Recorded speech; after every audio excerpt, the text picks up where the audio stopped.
it is an established system that whether it's the leader of the House or leader of the opposition, when they speak on behalf of the party, the time is allocated, it is counted in the time allotted to the party. However, looking at the position, being the leader of the House and leader of opposition, they always enjoy some privileges, and I have seen the Honorable Chair has always given that courtesy. But what I want to say is opposition leader represents entire opposition party, and leader of the House represents entire House. And that part we will always ensure from our side. And only when there is some kind of remarks which is objectionable, then only our members rise and object. Otherwise, leader of opposition is always given due respect. I now call upon the members whose names have been received for participation in the discussion.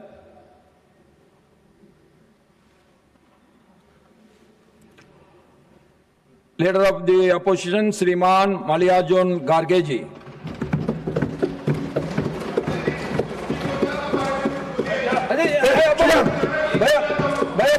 Please take your seat. Please take your seat. Nothing will go on record except Kharge ji's speech.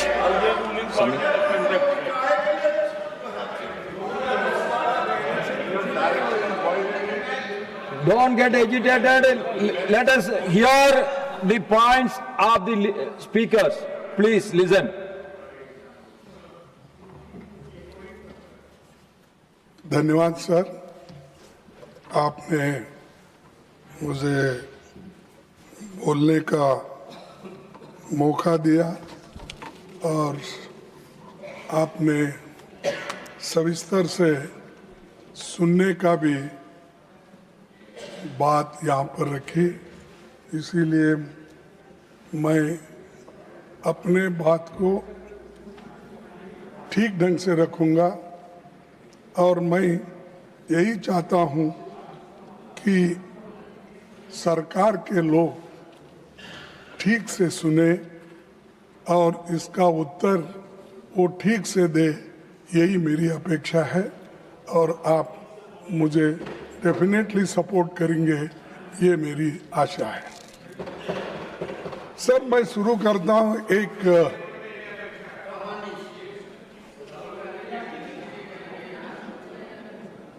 मैं शुरू करता हूँ, paper चुराने वाले बचते रहे, paper चुराने वाले बचते रहे, मेहनत करने वाले पीटते रहे, ये कैसा न्याय, ये कैसी रीत, गुनाहगार हंसते रहे, मासूम सिसकते रहे।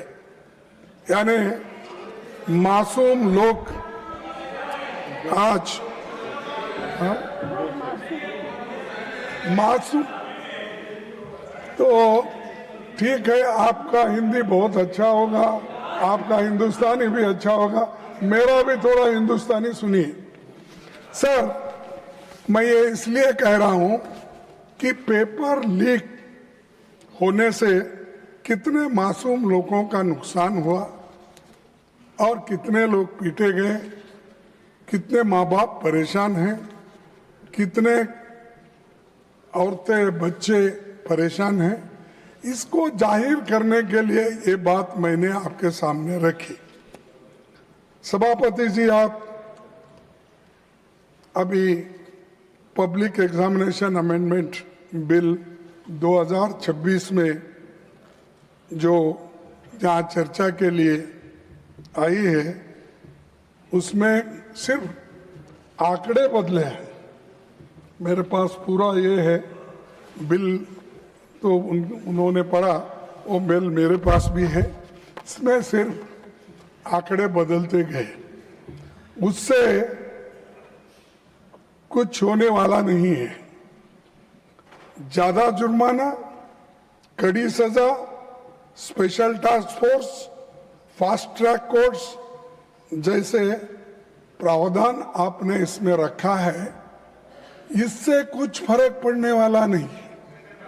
फर्क इससे पड़ेगा आप किस ढंग से इस एग्जामिनेशन को लेके चलेंगे और विदाउट पेपर लीक आप कैसा बनाएंगे वो उस पे ऊपर निर्भर करता है, नहीं कि इसको हमने बढ़ाया 1 करोड़ से 10 करोड़ किया या 2 महीने से 6 महीने किया, इससे सुधारने वाला नहीं है।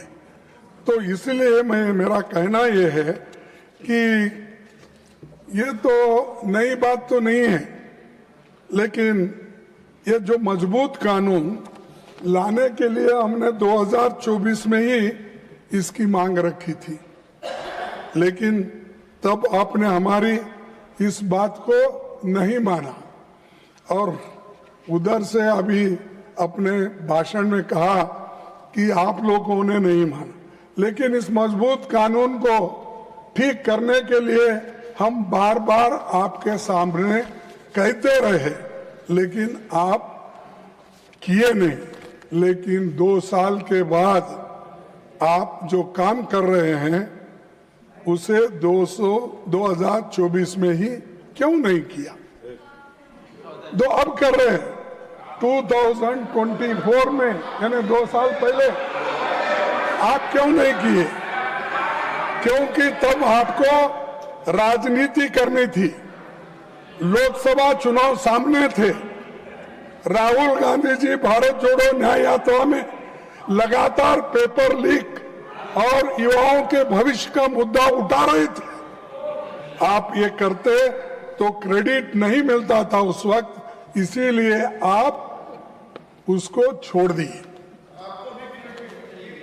तो उस समय परीक्षा व्यवस्था को सुधारने की बजाय आप जल्दबाजी में ऐसा कानून लाए, जिसे 2 साल में ही आपको संशोधित करना पड़ रहा है। सभापति जी, इस अमेंडमेंट बिल का हम स्वागत करते हैं, लेकिन ये अभी भी अधूरा है। ये पेपर लीक होने के बाद भी इसकी कार्रवाई को मजबूत करना ये जरूरी है। पेपर लीक होने से रोकने की मजबूत व्यवस्था इसमें नहीं है। सिर्फ आपने आंकड़े बदले, लेकिन आपका इंटेंशन आपने इसमें नहीं बताया, इसको कैसा रोकना। इसीलिए मैं ये कहूंगा कि ये सब जो माहौल आज चल रहा है, इस माहौल को ठंडा करने के लिए और जो आज हमारे विद्यार्थी युवा जो सड़क पे आए हैं उनको ठंडा करने के लिए ये बिल लाया गया है। ये है सो समस्या को सुलझाने के लिए नहीं। सभापति जी, पिछले 2 महीने की घटनाओं ने देश को झकझोर दिया है। देश भर के छात्रों और नौजवानों ने परीक्षा व्यवस्था की नाकामियों के खिलाफ आवाज उठाई। विपक्ष ने उनकी आवाज सड़क से लेकर संसद तक उठाई। बढ़ते जनदबाव के आगे सरकार को घुटने टेकने पड़े। मैं देश के छात्रों, नौजवानों को मुबारकबाद देता हूं। उनका संघर्ष रंग लाया और सरकार को झुकना पड़ा और प्रधानमंत्री को, प्रधान को हटाना पड़ा। और इसीलिए ये युवाओं की ताकत है। और जब युवाओं की ताकत देखने के बाद हमारे सरकार को भी ये मालूम हुआ, अरे इससे ज्यादा अगर हम कुछ खींचतान करेंगे तो धागा टूट जाएगा और हमारी कुर्सी चले जाएगी। इसीलिए डर के आखिरी में उन्होंने युवाओं का जो डिमांड था उसको माना, लेकिन उसमें यह है, उसके पीछे कि उनकी कुर्सी बचाने के लिए भी ये काम उन्होंने की, ना कि विद्यार्थियों के समस्याओं को समझाने के लिए, सुलझाने के लिए नहीं की। कुर्सी कैसा बचाना और इतना एजिटेशन हो रहे हैं। सब कुछ, और हमारे जितेंद्र सिंह साहब भी इसको सुलझाने के लिए सड़क पर आना पड़ा। उनको भी कहना पड़ा कि नहीं नहीं ये अच्छा नहीं, वो ये, क्योंकि उनको कैबिनेट मंत्री बैठे बैठे रनिंग कमेटी कर रहे हैं। मेरे पास भी झुक के एक दिन आएंगे, वो वक्त भी होगा। तो सर, प्रधानमंत्री जी, गिरिराज जी प्लीज। सर, तो वो समझाने की भी कोशिश करे, आए सब बोले, लेकिन डर इसका था उनको, वो जो सत्याग्रह या वो जो एजिटेशन था राहुल जी ने उस दिन किया, वो एकदम डर गए और डर के बोले कि ये ठीक, इसको आगे बढ़ाना ठीक नहीं है। तब उन्होंने ये तय किया कि प्रधान को हटाया जाए, शिक्षा मंत्री को हटाया। तब ये एक उनका अंदरूनी विचार है, और आप किसी से भी पूछिए, वो दिल में उनके है लेकिन बाहर नहीं बोलते, क्योंकि मोदी जी अपने कुर्सी के लिए ये सब कुछ किए। ये कदम तभी उठाया जब छात्र पेपर लीक, परीक्षा की गड़बड़ियों और संस्थागत नाकामियों की बात कर रहे थे। तब सरकार ने उनकी बात सुनने की बजाय उनको अराजक कहा और हर सवाल को राजनीति से जुड़ा बताकर खारिज कर दिया था।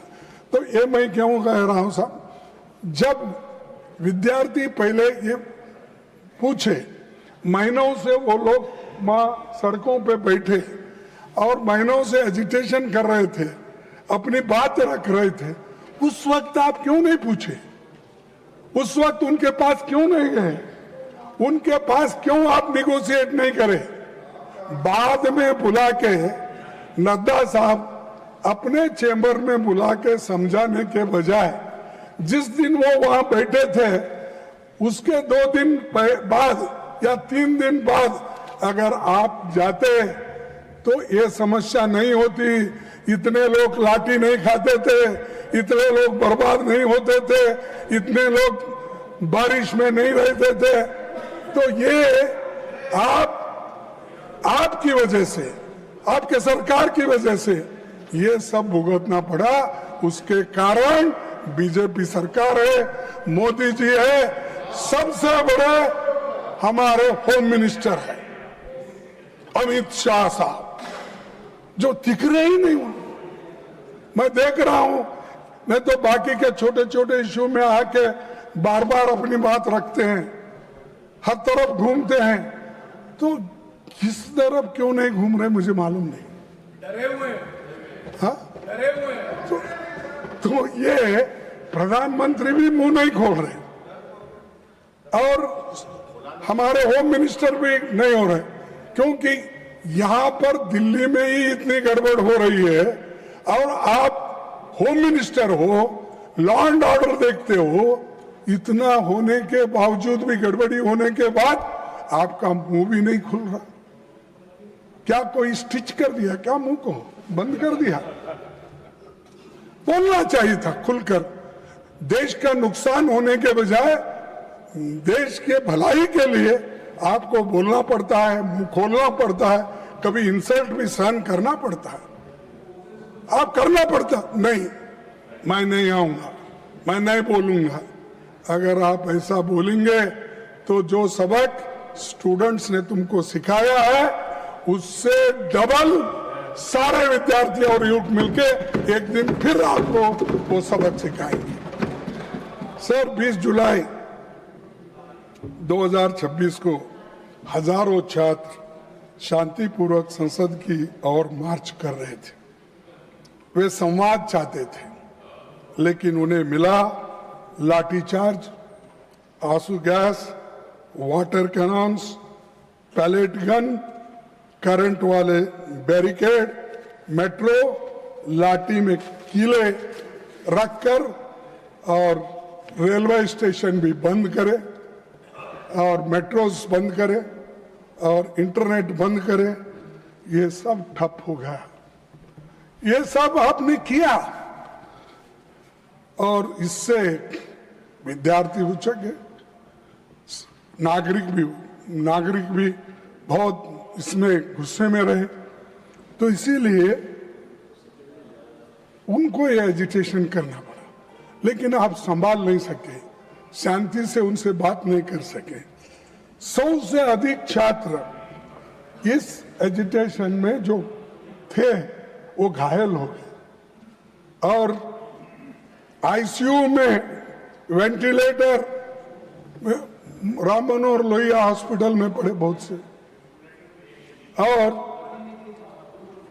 कई बच्चों को आंखों में वो पैलेट के छर्रे लगे, आंख पे लगे, पीछे लगे। आप सब देखे हैं, सब टीवी में आप बहुत देखते रहते हैं, आप देखे हैं। लेकिन ये देखकर हमको तो शर्म आई, उनको शर्म आया क्या नहीं मुझे मालूम नहीं। जो मुझे शर्म आया, अरे मेरे विद्यार्थी जो गांव-गांव से आए, स्टेट से आए, उन बच्चों को पैलेट्स का यूज करके उनको मार रहे हैं और हॉस्पिटल में गिरे हैं। किसका आंख गया, किसका कान गया, किसका हाथ गया, किसका पैर टूटा। इसका जिम्मेदार कौन है? इसका जिम्मेदार आप है, होम मिनिस्टर है। आप बंद कमरे में रह के आप सुन रहे होंगे मेरी बात, लेकिन आप बंद कमरे में रह के बहुत दिन छुप नहीं सकते। एक दिन हम बाहर खींच के लाएंगे और जनता के सामने हम दिखाएंगे इनके देश में क्या है।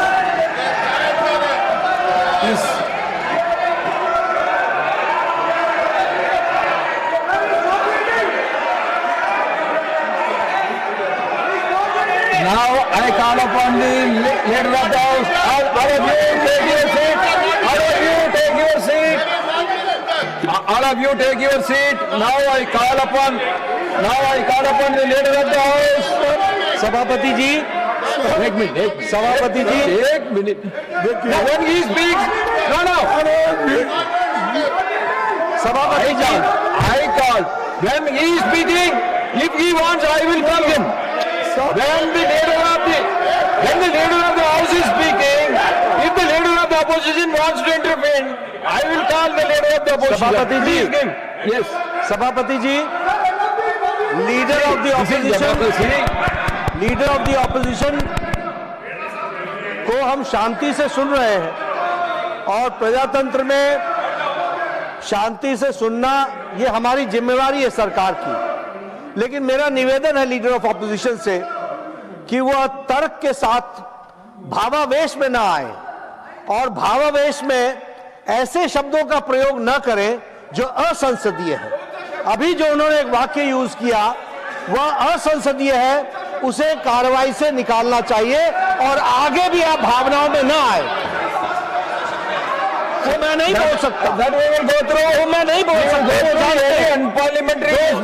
Any unparliamentary by either side that will be expunged. No, don't insist on it. Please try to be within the framework so that the smooth, wonderful debate should take place. Sir, मैं कभी unparliamentary word इस्तेमाल नहीं किया। मैंने यही कहा, हम बोले तो जनशक्ति, जनन, लोग, विद्यार्थी, महिला, ये लोग। मैं नहीं ऐसा जाके मैं खींच लेके आता हूँ नड्डा साहब को, होम मिनिस्टर को, ये नहीं बोला। मेरा कहना ये है कि ये जनशक्ति आपको खींच के लाएगी। कम से कम आके सदन में बैठो, बोलो, सुनो, रिप्लाई दो। अब हमेशा हर चीज का हमारे पास हमदर्द बोल के कोई औषध था, तेज नहीं, जिंदा तिलिस्मात।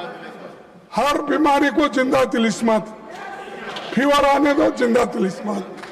और कोई को बुखार आ गया वो जिंदा तिलिस्म।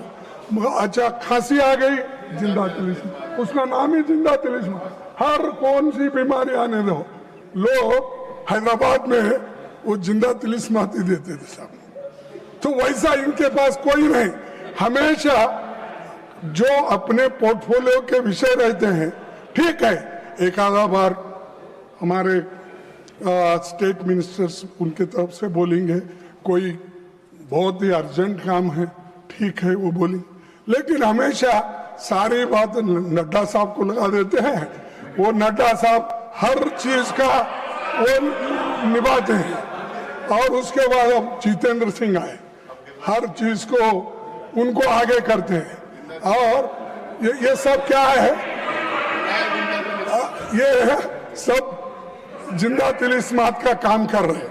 छोड़ो सर, 20 जुलाई की घटना के तुरंत बाद सरकार को देश के सामने पूरी सच्चाई रखनी चाहिए थी, लेकिन हैरानी है कि इतनी बड़ी घटना के बाद भी आज तक मैंने कहा पीएम या एचएम अपनी बात नहीं रखे, इसके बारे में रिग्रेट भी नहीं करे।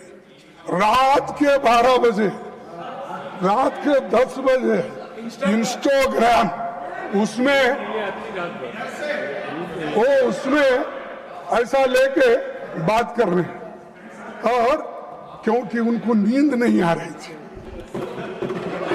बहुत परेशान थे।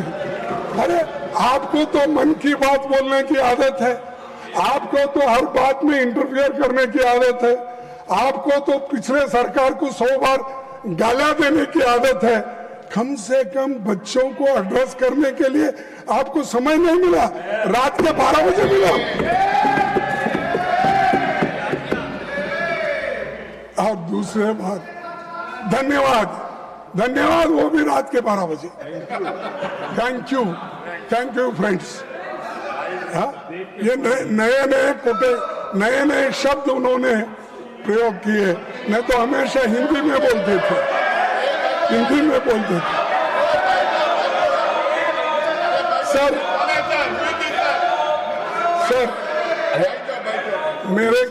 सर